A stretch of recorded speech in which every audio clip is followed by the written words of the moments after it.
How to restore SoundCloud account password. So if you want to restore your password, then first of all open up your SoundCloud, and now on the upper right corner you will have sign in option. Click on sign in, and then here you have to enter your email address, and after entering click on continue. But if you forgot your password and if you want to restore it, then you have to click here, don't know your password, and then it will send you a code to your email address. Now click on request a password reset, and then click on continue,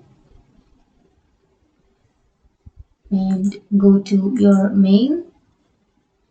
Now here, after opening your mail, you will have click here option. So click on here, and then you have change your password. So you have to type your new password, and then you have to type your new password again to confirm it. And after entering that, you can click on save, and that's it. That's how you restore your SoundCloud account password. And if you have any questions, feel free to comment below. Thanks for watching.